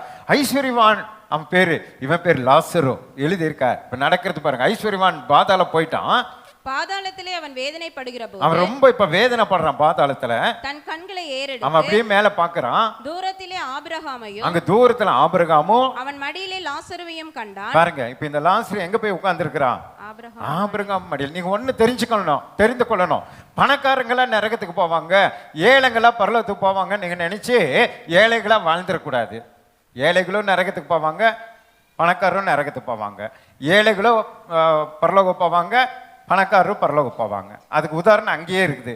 ஒரு ஐஸ்வர்யவான் நரகத்துல வேகுறான், இன்னொரு ஐஸ்வர்யவான் பரலோகத்துல உட்கார்ந்து இருக்கிறான். யார் அது? ஆபிரகாம். இவனை விட அவன் பணக்காரன் ஆபிரகாம். அப்போ பணக்கார பரலோகம் போவாங்களா போக மாட்டாங்களா? போவாங்க. அதான் இயேசு சொன்னார், ஐஸ்வர்யம் பெருகும் போது உன் நம்பிக்கை அது மேல வைக்காத, நீ பரலோகத்து மேல் நம்பிக்கை வை. அதை விட நிறைய ஐஸ்வர்யம் பரலோகத்தில் இருக்கு, அதை விட மேன்மை பரலோகத்தில் இருக்கு. இருக்க வரைக்கும் பூமியில அது உனக்காக நான் தந்தது, அதுதான் ஜீவன், அதுதான் உயிர்னு சொல்லி மனுஷரை மதிக்காம, ஏழைகளை மதிக்காம, திக்கச்சவங்களை மதிக்காம, அவங்கள நசுக்கி அவங்கள துன்பப்படுத்தி இப்படியெல்லாம் நீ பண்ணிட்டு நரகத்துக்கு போயிடாத. எது வந்தாலோ, எந்த அதிகாரம் வந்தாலோ, எவ்வளவுதான் நீ உயர்ந்து இருந்தாலோ, நீ எப்பொழுதுமே தாழ்மை உள்ளவனா இருந்து அடுத்தவர்களை நேசித்து மன்னித்து இந்த தேவனுடைய சத்தியத்தை நிறைவேற்றதுல நீ எப்படி இரு? கரெக்டா இருங்கிற. பெருமை வந்துச்சு, பணம் வந்துருச்சு, நான் எல்லா வேணாலும் பண்ணிடுவேன் அப்படின்னு சொல்லி நம்ம என்ன பண்ணிடக்கூடாது? திக்கற்றவர்களோடு கூட போராடி அந்த பாவத்தை நம்ம கட்டி விடக்கூடாது. அதுதான் அவர் சொல்ல. அவ்வளவு பெரிய திக்கற்ற ஒரு மனுஷன் பக்கத்துல இருந்தா ஒரு நாள் இவன் சாப்பாடு கொடுக்கல அவனுக்கு. ஆனா இன்றைக்கு நரகத்துல போய் அவன் என்ன கேட்கிறா பாருங்க வேகமா. அப்பொழுது அவன் தகப்பனாகிய ஆபிரகாமே, இப்ப அப்ப ஆபிரகாம் தகப்பனே ஆபிரகாமே, நீர் எனக்கு இறங்கி, நீங்க எனக்கு இறங்கி, லாசரு தன் விரலின் நுனியை தண்ணீரில் பாருங்க. இங்க இருக்கும்போது இவன் ஒரு சொட்டு தண்ணி அவனுக்கு கொடுக்கல. அவனை அற்பமா நினைச்சான், அவனை ஒரு பிச்சைக்காரனா நினைச்சான், அவனை அருவருப்பா நினைச்சான். இப்ப என்ன சொல்றான்? அவனுடைய அந்த கை விரலின் நுனியில தண்ணியை தொட்டு என் நாவை குளிர பண்ணும்படி. பாருங்க, நாக்குல அப்படியே எவ்வளவு வேதனை பார்த்தீங்களா? உலகம் இருக்கும்போது நீங்க உலகத்தை நம்பாதீங்க. இந்த உலகம் நம்ம ஏமாற்றும், இந்த உலகம் நம்மை ஏமாற்றும், வஞ்சிக்கும். இப்போ ஒரு சொட்டு தண்ணிக்கு அந்த அது லாசருவையே வைக்க சொல்லுங்கிறான். இப்ப என்ன நடக்குது பாருங்க. அவனை அனுப்ப வேண்டும். அக்னி ஜுவாலையில் வேதனைப்படுகிறேன் என்று ஐயோ, நான் இப்ப வேதனைப்படுறேன், எனக்கு ஒரு சொட்டு தண்ணி கூட கிடைக்க மாட்டேங்குது, அந்த லாசருவை கொடுக்க சொல்லுங்க. அப்படியே ஆண்டவர் திருப்பிட்டார் பார்த்தீங்களா? இங்க இருக்கும்போது அவன் கேட்டான் கொஞ்சம் தண்ணி, இவன் கொடுக்கல. இன்னைக்கு இவன் கேட்கறான், அவன் கொடுக்க நினைச்சாலும் கொடுக்க முடியல. அவன் சொல்ல இருப்பாருங்க, நான் கொடுக்க ஆசைப்படுறேன், ஆனா உங்களுக்கு எனக்கு இடையில என்ன இருக்கு? பெரிய பிளவு இருக்கு, நான் கொடுக்க முடியாதுப்பான்னு சொல்ல இருப்பாருங்க. அப்ப என்ன அவர் போராடுற இருப்பாருங்க. அதற்கு ஆபிரகாம், மகனே, நீ பூமியிலே உயிரோடு இருக்கும் காலத்தில் உன் நன்மைகளை அனுபவித்தாய். எல்லா நன்மையை நீ அனுபவிச்சேன். லாசருவோ அப்படியே தீமைகளை அனுபவித்தான். எத்தனையோ தீமையை அவன் அனுபவிச்சா, அப்ப நீ அவனை கவனிக்கல. அதை நினைத்துக்கொள். அதை நீ இப்ப நினைச்சு பாரு. நீ ஏதாவது கொடுத்தியா? ஒரு சோறு கொடுத்தியா? அவனுக்கு தண்ணி கொடுத்தியா? அவனுக்கு ஒரு படுக்கை கொடுத்தியா? உங்க வீட்டு ஓரத்துல ஏதாவது ஹெல்ப் பண்ணியா? இல்லைங்கிறார். அந்த மாதிரி ஹெல்ப் பண்றவங்களை தான் கர்த்தர் இன்னைக்கு தேடுறார். நமக்கு எங்க இருந்தோ ஃபோன் வருது பாருங்க, நம்மளை நம்பி. நம்மகிட்டயே ஒண்ணு கிடையாது. ஆனாலும் ஆண்டவர் இவன் ஏதாவது பண்ணுவான்னு என்னை நம்பி எங்கிருந்தோ ஒரு ஃபோன் அனுப்புறாரு பார்த்தீங்களா? அதான் கர்த்தர் நம்ம மேல வைத்திருக்கிற நம்பிக்கை. இவன் ஏதாவது பண்ணுவான், இவன் கைவிட மாட்டான், ஏதாவது ஒன்று இவன் பண்ணுவான்னு நம்மளை நம்புறாரு பார்த்தீங்களா? அதுதான் கர்த்தர் நம்ம கூட இருக்கிறாருன்ற ஒரு தைரியம். அல்லேலூயா. அவன் கூட இருக்கிறவனுக்கு செய்யல பாருங்க. நம்ம எங்கேயோ இருக்கிறவங்களுக்கு செய்யணும்னு ஆசைப்படுறோம், அவன் கூட இருக்கிறவனுக்கு செய்யல. அதனால அவர் சொல்றாரு, நீ ஒண்ணு செய்யல, அதனால இப்பொழுது அவன் தேற்றப்படுகிறான்.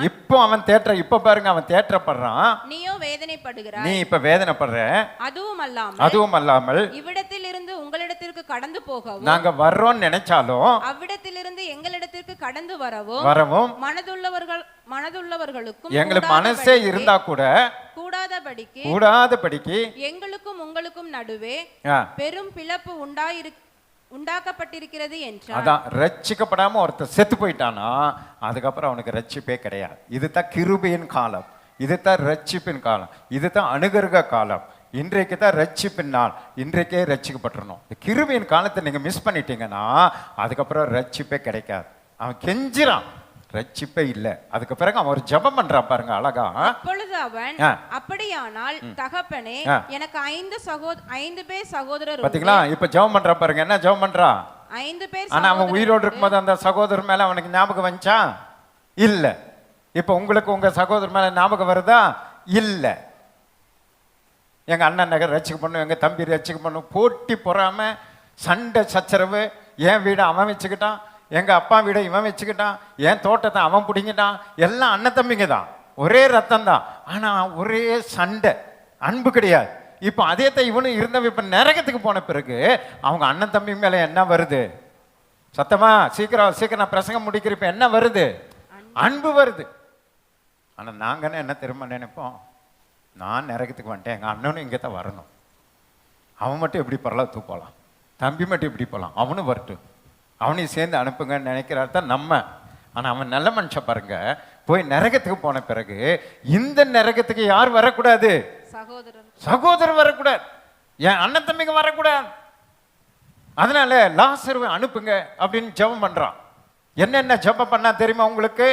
அவன் செய்த ஜெபம், முதல் ஜெபம் உபவாச ஜெபம். அங்க அவன் சாப்பிட்றேன்னு நினைச்சா கூட என்ன இல்லை, தண்ணி இல்லை, சோறு இல்லை, உபவாச ஜெபம். ரெண்டாவது ஊக்கமான ஜெபம், கெஞ்சி ஜெபம் பண்றான், அழுது ஜெபம் பண்றான், அந்த ஜெபம். மூணாவது நம்ம சொன்ன மாதிரி ஆல் நைட் ப்ரேயர். நம்ம 12 மணி நேரத்தை ஜெபம் வச்சிருக்கிறோம், இவன் 24 hours ஜெபம், இரவும் பகலும் ஜெபிக்கிறான். அந்த 5 சகோதரர்கள் ரட்சிக்க பண்ணோன்னு இங்க என்னென்ன ஜெபம் அவன் பண்ணலையோ அத்தனை ஜெபமும் எங்க போய் பண்றான்? நரகத்துல போய் பண்றான். Fasting prayer, all night prayer, தரிசனம், என்னென்ன ஜப பேர் இங்கே வச்சிருக்கிறோம் அத்தனை எல்லா ஜபமும் இங்கே திறப்பின் வாசல் ஜபத்திலிருந்து எல்லா ஜபமும் எங்கே இருக்குது? இப்போ நரகத்தில் நடக்குது. அத்தனை ஜபம் பண்ணுறான், ஒன்றும் வேலைக்காக மாட்டேங்க, ஒன்றும் வேலைக்காகலை. அவர் சொல்லிட்டார், செத்து போனவங்களை அனுப்புங்க, எங்க அண்ணன் தம்பிங்க ரட்சிக்கப்பட்டுருவாங்கன்னு ஒரு ஐடியா சொல்றான். செத்து போன லாசரு சொன்னான். அப்போ ஆபிரகாம் அழகா சொல்லிட்டார். என்ன சொன்னார் பாருங்க? ஆபிரகாம் அவனை நோக்கி அவர்களுக்கு மோசேயும் தீர்க்கதரிசனிகளும் உண்டு, ஏற்கனவே மோசே தீர்க்கதரிசனம் கொடுத்திருக்கிறோம், அவர்களுக்கு அவர்கள் செவி கொடுக்கட்டும் என்றார். முதல்ல அதுக்கு அவங்க செவி கொடுக்கட்டும். அதற்கு அவன், அப்படியல்ல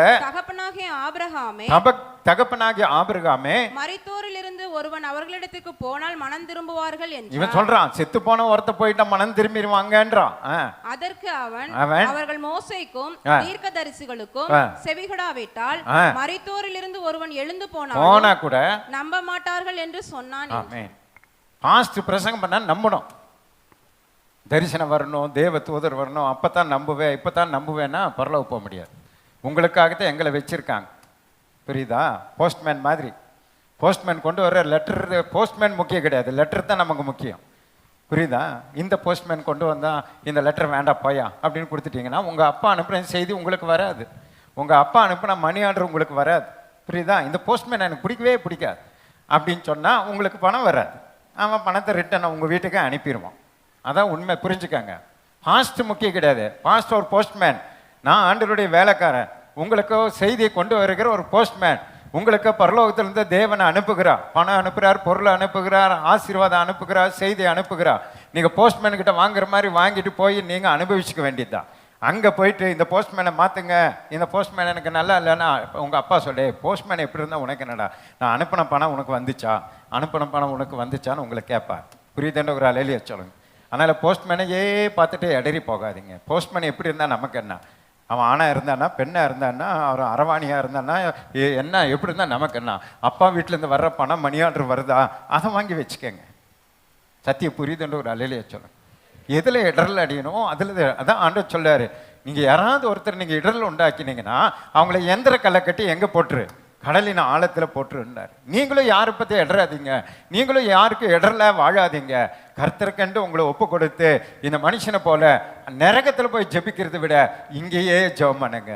இங்கேயே ஒரு ஆல் நைட் ப்ரேயர், இங்கேயே ஒரு ஃபாஸ்டிங் ப்ரேயர், இங்கேயே ஊக்கமான ஜபம், இங்கேயே ஒரு திறப்பின் வாசல் ஜபம், என்னென்ன ஜபம் இருக்கோ எல்லா ஜபத்தை முடிந்த அளவு நம்முடைய சகோதரர்களுக்காக ஜபம் பண்ணி அந்த அக்னியிலிருந்து அவங்களை தப்பு வைத்து அவங்களை ஆயத்தப்படுத்தி பரலோக கொண்டு வாங்கன்னு சொல்லி கர்த்தர் சொல்லுகிறார். புரிதனுக்கு மட்டும் கரங்களை தட்டி ஆண்டவர் சந்தோஷப்படுத்த பார்க்க. இது என்ன வேலைன்றதை சுருக்கமாக சொல்லி நான் முடிக்கிற ஜெபம்ல ஆண்டவர் ஞாபகப்படுத்த நான் இது என்ன வேலைன்னு முதல்ல நீங்கள் தெரிஞ்சுக்கங்க. தெரியுமா உங்களுக்கு?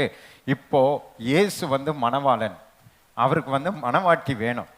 ஈசாக்குக்கு எலியேசியர் என்னத்தை கூட்டு வந்தாரு, ரெபேக்காலை கூட்டிட்டு வந்து கொடுத்தார். நீங்களும் நானும் எலியேசர்.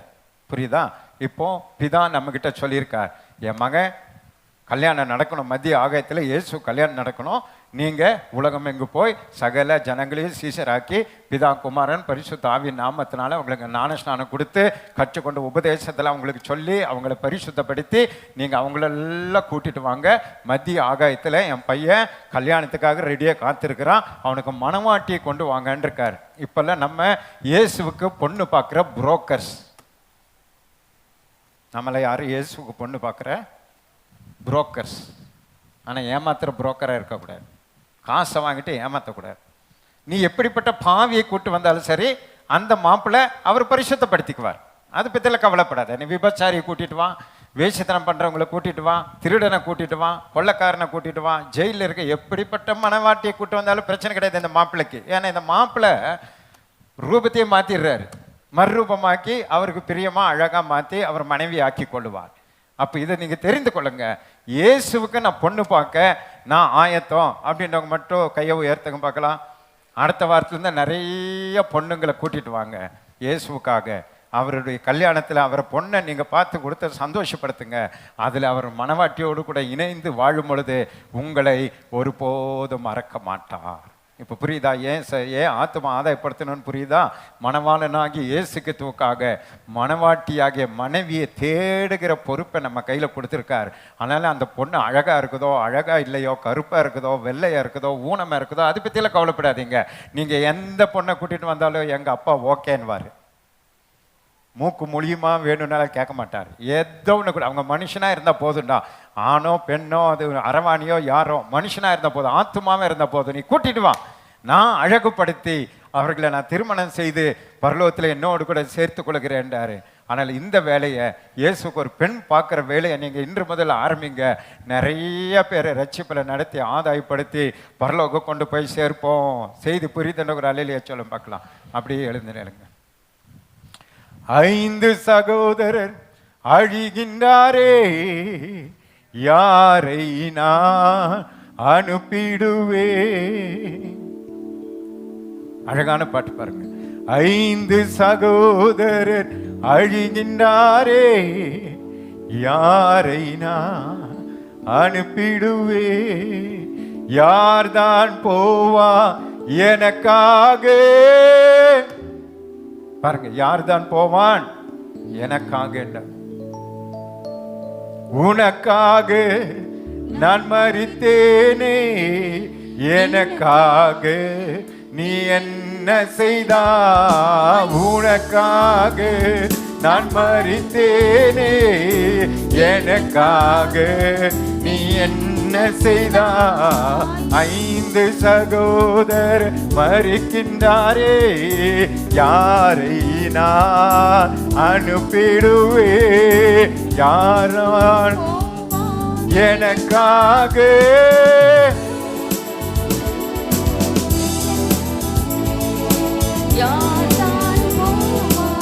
எனக்காக உனக்காக நான் மரித்தேனே, எனக்காக நீ என்ன செய்தாய்? எனக்காக ஓ உனக்கான மரித்தேனே.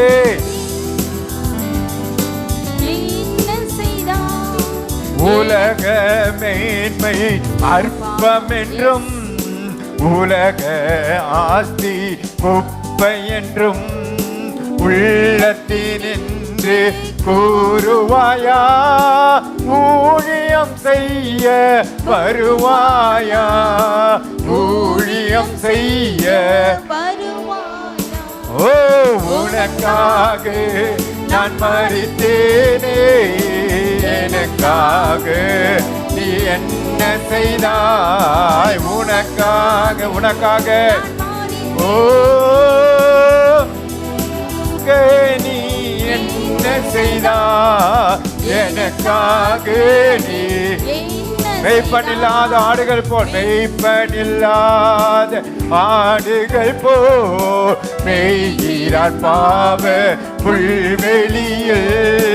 மெய்ப்பனில்லாத ஆடுகள் போல் மெய்கிறார் பாவ புல்வெளியில். மெய்ப்பன் இயேசுவை அறிந்த நீயோ மேன்மையை நாடி ஓடினாயோ. ஓ கரங்களை தட்டி பாடுவோமா.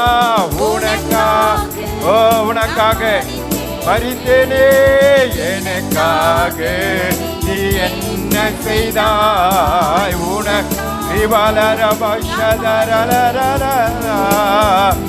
ஆமாண்டவரே நீ ஆமே நாமே உண்டு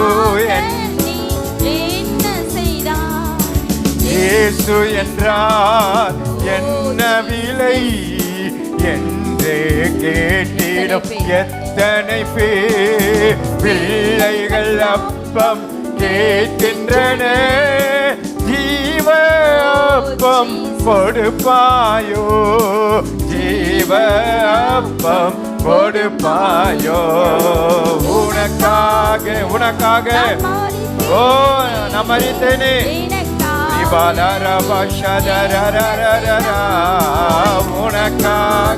உனக்காக மரித்தேனே, எனக்காக நீ என்ன செய்தா.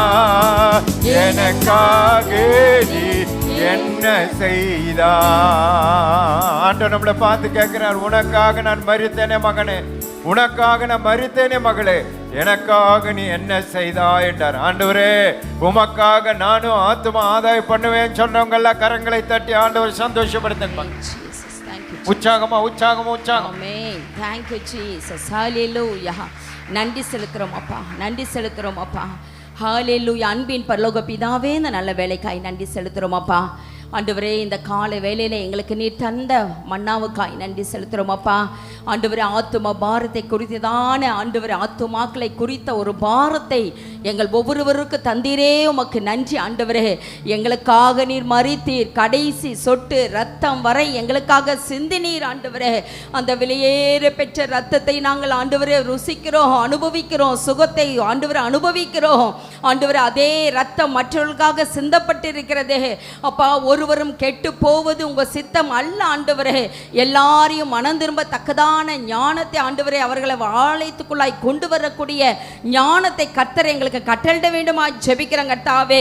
என் ஜனங்கள் அறிவில்லாமையினால் சிறைப்பட்டு போனார்கள் என்ற வார்த்தையின்படி அப்பா, ஜனங்கள் நீர் உருவாக்கின ஜனங்கள், உம்முடைய ஆண்டவரே கரத்தினால் உருவாக்கப்பட்ட ஜனங்கள் ஆண்டவரே, அறிவில்லாமல் ஆண்டவரே ஓ விக்கிரங்களுக்கு நேராய் கடந்து சென்று தேவனாகிய உம்மை ஆண்டவரை மறுதலித்து கொண்டு இருக்கிறார்களே, அவர்கள் எல்லாம் நாங்கள் ஆண்டவரை இருளில் இருக்கிற ஜனங்களை வெளிச்சத்திற்கு கொண்டு வர அப்பா எங்களை நாங்கள் அர்ப்பணிக்கிறோம் அப்பா. சபையாக அர்ப்பணிக்கிறோம். என் இயேசுவை ஜீவனுள்ள தேவனை அவர்களுக்கு அறிவிக்க எங்க நாவுகள் திறக்கப்படட்டும். ஓ ராஜா, எங்களை சூழ்ந்து இருக்கிற நண்பர்கள் ஆண்டவரே, தோழிகள் உண்டு, உறவுகள் உண்டு, சொந்தங்கள் உண்டு, குடும்பங்கள் உண்டு, கணவன் மனைவி பிள்ளைகள் உண்டு. அவர்களுக்கு நாங்கள் சாட்சியாய் வாழ்ந்த ஆண்டவர் அவர்களை எல்லாம் ஆலயத்துக்கு கொண்டு வர கர்த்தர் நீர் எங்களுக்கு அனுக்கிரகம் செய்தல வேண்டுமா ஜெபிக்கிறாங்க கர்த்தாவே. ஆத்தும ஆதாயம் பண்ணுகிறவர்கள் ஞானவான்கள் என்று வேதத்துல வாசிக்கிறோமே, அந்த ஞானத்தை கர்த்தர் எங்களுக்கு நீ கட்டளிட வேண்டுமா ஜெபிக்கிறாங்க கர்த்தாவே. நாங்கள் ஒரு பதராய் இருக்க கூடாது அப்பா. எங்களை கோதுமை மணிகளாய் எங்களை மாற்றுங்க, ஒவ்வொருவரையும் மணிகளாய் மாற்றுங்க ஆண்டவரே. கோதுமை மணியானது நிலத்தில் விழுந்து சாகாவிட்டால் அது மிகுந்த பலனை தராதல்லவா. ஓ நாங்கள் எங்கள் எண்ணங்கள் அவமானங்களை ஓ எல்லாம் நாங்கள் எண்ணாமல் அநேகருக்கு ஆசீர்வாதம் உள்ள பாத்திரங்களாய் எங்கள் ஒவ்வொருவரையும் கர்த்தர் மாற்ற வேண்டுமா ஜெபிக்கிறேன் கர்த்தாவே. உம்முடைய சத்தியத்தை, உம்முடைய வசனத்தை, உம்முடைய வார்த்தையை உம்மே நாங்கள் அநேகருக்கு அறிவிக்க எங்களுக்கு அனுக்கிரகம் செய்தல் வேண்டுமா ஜெபிக்கிறேன் கர்த்தாவே. ஆண்டவரே எங்கள் தேவன் ஆண்டவரே, உம்முடைய பிள்ளைகளாக எங்களை நாங்கள் அர்ப்பணிக்கிறோம் அப்பா.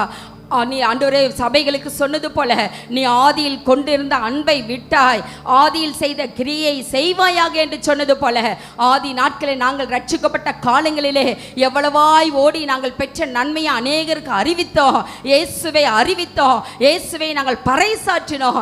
என் தேவன் எனக்கு அற்புதம் செய்தார், நான் அந்த இயேசுவை ஆராதிக்கிறேன் என்று சொன்னது போல இந்த நாளிலே சோர்ந்து போன எங்களை தட்டி எழுப்பி உமக்கென்று ஆண்டவர் அநேக ஆத்துமாக்களை ஆதாய செயல்படுத்தக்கூடிய கருவிகளாய் மாற்றுவீராக. மீண்டும் நாங்கள் ஆதியிலே கொண்டிருந்த அன்பை பெற்றுக்கொள்ள உதவி செய்வீராக. ஆதியில் செய்த கிரியைகளை செய்ய எங்களுக்கு உதவி செய்வீராக. எங்களுக்கு இன்று வெளியேற பெற்ற பரலோகத்தை வைத்திருக்கீங்கப்பா. ஆண்டவரை கைவேலை இல்லாத ஆண்டவரை எல்லா பாடுகளும் நீங்க வைத்திருக்கீங்க. அதிலே நாங்கள் உட்பிரவேசது மாத்திரம் அல்ல, எங்கள் சொந்தங்கள், குடும்பங்கள், உறவுகள், கிராமத்தார், ஆண்டவரே நண்பர்கள் அனைவரையும் நாங்கள் அழைத்து வர கர்த்தர் நீர் உதவி செய்தல்ல வேண்டும் ஆட்சேபிக்கிறாங்க. தாவே எங்களுக்குள்ளாய் தெய்வ பக்தி நெருங்கி ஏவட்டும் அப்பா. நாங்கள் நற்சாட்சி உள்ளவர்களாய் அநேகர் ஆத்துமா ஆதாயப்படுத்துகிறவர்களாய் எங்கள் நடத்தையிலும் செயலிலும் சிந்தையிலும் பரிசுத்தமாய் விளங்க, அநேகருக்கு ஆசீர்வாதமாய் விளங்க உதவி செய்தல்ல வேண்டும் ஆட்சேபிக்கிறாங்க. தாவே அப்பா உம்மை ஸ்தோத்திரிக்கிற ஆண்டவரே, அறியாத ஜனங்கள் மீது எங்களுக்கு ஒரு இரக்கம் உண்டாகட்டும் அப்பா. அப்பா அவர்கள் ஆண்டவரே நரகத்துக்கு செல்கிறார்களே, அந்த நரகம் எவ்வளவு கொடியது, பாதாளம் எவ்வளவு கொடியது எங்களுக்கு கற்றுத்தந்தீங்க அப்பா. அதை நாங்கள் நினைக்கும் போது அப்பா மிகவும் வேதனை அடைகிறோம். அந்த நரகத்துக்குள்ளே நாங்களும் பிரவேசிக்க கூடாது, ஓ எங்கள் ஜனங்களும் பிரவேசிக்க கூடாது அப்பா. அவர்கள் எல்லாம் இறக்கப்பட்டு இயேசுவை நாங்கள் அறிவித்து அவர்கள் அழைத்து வர உதவி செய்வீராக. ஓ தேங்க்யூ ஜீசஸ், ஹல்லேலூயா. அக்கினியிலிருந்து அவர்களை நாங்கள் இழுத்து கொள்ளணும்ப்பா. அவர்களுக்கு நேராய அக்கினி வைக்கப்பட்டிருக்கிறதே, அந்த அக்கினியில் விழுந்து விடாதபடி நாங்கள் இயேசுவை அறிவித்து அவர்களை இழுத்து வர, பயத்தோடு அவர்களை நாங்கள் நடத்த, பயத்தோடு அவர்களை நாங்கள் ரட்சிப்புகளாய் நடத்த எங்களுக்கு அனுக்கிரகம் செய்வீராக. தகப்பனே உம்மை ஸ்தோத்திரிக்கிறோம் கர்த்தாவே. சபைக்கு வந்திருக்கிற இந்த ஒவ்வொரு பிள்ளைகளையும் உம்முடைய கரத்தில் தருகிறோம். அநேக வேலைகளின் மத்தியிலே உம்மை தேடி வந்திருக்கிறார்களே, அவர்கள் தேவையை கர்த்தனை சந்தித்து அனுப்புவீராக. பலவீனத்தோடு வியாதியோடு இருக்கிற பிள்ளைகளுக்கு ஒரு பரிபூர்ண சுகம் உண்டாவதாக இயேசுவின் நாமத்தினாலே. சிந்தனை சிதறடிக்கிற ஆவிகள் வெளியேறட்டும் இயேசுவின் நாமத்தினாலே. தலை வலியை உண்டு பண்ணுகிற ஆவிகள் வெளியேறட்டும் இயேசுவின் நாமத்தினாலே. கை கால் குடைச்சல், வயிற்று வலி, இடுப்பு வலி, ஓ எல்லா வலிகளும் இயேசுவின் நாமத்தினாலே முறிக்கப்படட்டும். ஓ தேங்க்யூ ஜீசஸ். உம்முடைய பிள்ளைகளை கர்த்தனை நினைவு கூறுவீராக அப்பா. உம்மை ஸ்தோத்திரம். எங்கள் சிறு பிள்ளைகளை கர்த்தனை ஆசீர்வதிப்பீராக. போக்கிலும் வரத்திலும் காத்துக்கொள்ளுங்க. விசேஷித்த ஞான ஞாபகத்தை தாங்க. வளத்திலும் ஞானத்திலும் தெய்வ கிருபையிலும் மனுஷ தயவிலும் நாளுக்கு நாள் வளர உதவி செய்வீராக. வாலிபர்களை, வாலிப பிள்ளைகளை கர்த்தாவே உம்முடைய கரத்தில் தருகிறோம். ஆண்டவரே வேலை வாய்ப்புகளை உண்டு பண்ணி தாங்க. எல்லா பாவ இச்சைகளுக்கும் சோதனைகளுக்கும் பிள்ளைகளை கர்த்தர் விலக்கிக் கொள்ள வேண்டுமா ஜெபிக்கிறாங்க கர்த்தாவே. கிறிஸ்துவை பறைசாற்றுகிற பிள்ளைகளாய், அநேக வாலிபர்களுக்கு பிரயோஜன பிள்ளைகளாய் ஆண்டவரை மாற்ற வேண்டுமா ஜெபிக்கிறோம். பெற்றோர்களை கர்த்தர் ஆசீர்வதிங்க. வருத்தத்தோடு பாரத்தோடு குடும்பமாய் வந்த பெற்றோரை கர்த்தர் ஆசீர்வதிக்க வேண்டுமா ஜெபிக்கிறாங்க கர்த்தாவே. அவர்கள் மன விருப்பங்களை கர்த்தர் நிறைவேற்றுவீராக. பாரங்களை எல்லாம் எடுத்து போட்டு பிள்ளைகளை குறித்து வளர்ப்பதை குறித்து எல்லா பாரங்களும் அவர்களை விட்டு எடுத்து போட வேண்டுமா ஜெபிக்கிறோம். முதியோர்களை கர்த்தர் ஆசீர்வதிப்பீராக. பசுமையும் புஷ்டியுமாய் இருக்க கர்த்தர் உதவி செய்வீராக. குடும்பத்துக்கு ஆசீர்வாதமாய் வைப்பீராக. திக்கற்ற பிள்ளைகளை, விதவைகளை நினைக்கிறோம் அப்பா. திக்கற்றவர்களாய் விடேன் என்று சொன்ன கர்த்தர் உம்முடைய பிள்ளைகளை கர்த்தர் ஆட்சி தேய்ச்சி அரவணைத்து அன்றாட நீர் போஷித்து நடத்துவீராக. விதவைகளை கர்த்தர் ஆசீர்வதிப்பீராக. உத்தம விதவைகளாய் கர்த்தர் மாற்றுவீராக. தேவனிடத்தில் நம்பிக்கை உள்ளவர்களாய் இரவும் பகலும் ஆண்டவரே வேண்டுதலிலும் ஜபங்களிலும் தரித்திருக்கிறவர்களாய் இருக்க உதவி செய்வீராக. சகலவித நற்கிரைகளையும் ஆண்டவரே அவர்கள் நடப்பித்து நற்சாட்சி பெற்றவர்களாய் வாழ உதவி செய்வீராகப்பா. ஆண்டவரே தேவனுடைய பிள்ளைகள் ஒருவரும் தகாத காரியங்களில் பேசாதபடிக்கு ஆண்டவரே எல்லா பிள்ளைகளுக்கும் சபைக்கும் குடும்பத்துக்கும் ஆசீர்வாதமாய் வைக்க வேண்டுமா ஜெபிக்கிறாங்க தாவே. அப்பா உம்மை ஸ்தோத்திரம். நாங்கள் ஒவ்வொருவரும் கனத்திற்குரிய பாத்திரங்களாய் விளங்க உதவி செய்வீராக. ஒருவரும் ஒருவர் கனவீனப்படுத்தாதபடிக்கு என் தேவன் எங்களுக்குள்ளாய் வாசம் பண்ணுகிறார். அவருடைய அபிஷேகம் எங்களுக்குள்ளாய் இருக்கிறது, உம்முடைய பிள்ளைகளுக்குள்ளாய் இருக்கிறது, சபையாருக்குள்ளே இருக்கிறது, தேவனுடைய பிள்ளைகளுக்குள்ளே இருக்கிறது என்பதை உலகத்தார் அறிந்து கொள்ள உதவி செய்வீராக. உம்முடைய அபிஷேகத்தை நிமித்தம் நாங்கள் கனம் பெற்றவர்களாய் வாழ உதவி செய்வீராக. தகப்பனே இந்த காலை வேளையில் உம்மை தேடி வந்திருக்காங்கப்பா. எல்லா தேவையிலையும் கர்த்தர் சந்தித்து சமாதானத்தோடு சந்தோஷத்தோடு உம்முடைய பிள்ளைகள் அனுப்ப வேண்டுமா ஜெபிக்கிறாங்க தாவே.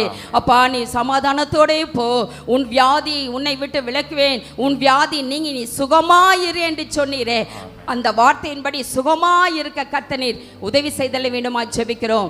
முதல் ஆராதனை கர்த்தர் ஆசீர்வதித்தீங்க, தொடர்ந்து ஆண்டவரே அடுத்த ஆராதனை கர்த்தர் ஆசீர்வதிக்க வேண்டுமா ஜெபிக்கிறோம். வர வேண்டிய பிள்ளைகளை நேரத்துக்கெல்லாம் அழைத்து வர வேண்டுமா ஜெபிக்கிறேன் கர்த்தாவே. தொடர்ந்து நீர் வழி நடத்துங்க. செய்தி கொடுத்த தாசனை இன்னும் அநேக லட்சங்களுக்கு நீர் பயன்படுத்த வேண்டுமா ஜெபிக்கிறோம். துதிகன மகிமை உமக்கே செலுத்துகிறோம். இயேசுவின் மூலம் ஜெபிக்கிறோம் எங்கள் ஜீவனுள்ள நல்ல பிதாவே, ஆமென். என் ஆத்துமாவே கர்த்தரை ஸ்தோத்திரி, என் முழு உள்ளமே பரிசுத்த நாமத்தை ஸ்தோத்திரி. என் ஆத்துமாவே கர்த்தரை ஸ்தோத்திரி, கர்த்தர் செய்த சகல உபகாரங்களையும் மறவாதே.